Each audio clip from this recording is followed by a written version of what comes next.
Celui qui se croit au-dessus du groupe finit souvent oublié par les bénédictions du ciel. C'est ainsi que les anciens commentent cette histoire. Une histoire simple, mais que chacun devrait entendre au moins une fois dans sa vie.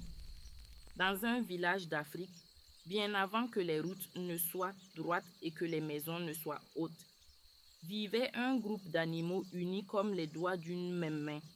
Chaque année, à la saison sèche, tous les animaux se rassemblaient pour chanter, danser et frapper le sol de leurs sabots et de leurs pattes afin d'appeler la pluie. C'était une tradition sacrée. L'union des voix faisait tomber les nuages. Mais un jour, alors que le vent brûlait la terre et que le sol craquait comme du bois mort, un jeune singe fit une découverte étrange. Dans les herbes hautes près de la rivière, il trouva un objet brillant venu des hommes, un miroir abandonné là, oublié. Il se pencha et ce qu'il vit le rendit fou de lui-même. Quel éclat, quelle fourrure brillante, quels yeux magnifiques. Il se redressa avec fierté et dit: à quoi bon danser avec les autres? Je suis bien plus élégant qu'eux.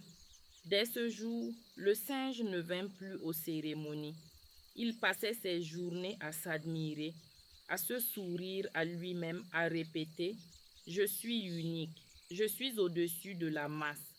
Pendant ce temps, les autres animaux, bien qu'incomplets sans lui, continuèrent de danser ensemble. Et un matin, le tonnerre gronda.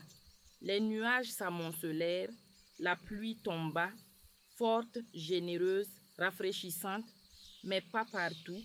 Là où les animaux s'étaient réunis, les gouttes chantaient sur la terre. Là où vivait le singe, rien. Le ciel était sec, le vent muet. Le miroir se fissura sous la chaleur, puis se brisa en mille éclats, et le singe qui ne voyait plus que lui-même se retrouva seul, sans reflet, sans amis et sans pluie.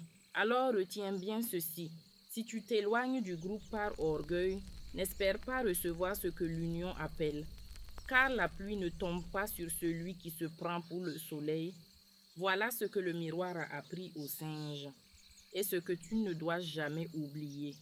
Si tu veux d'autres contes comme celui-ci, remplis de sagesse, de mystère et de vérité, alors like cette vidéo, partage-la et commente pour me dire que tu es là, toi aussi, autour du feu.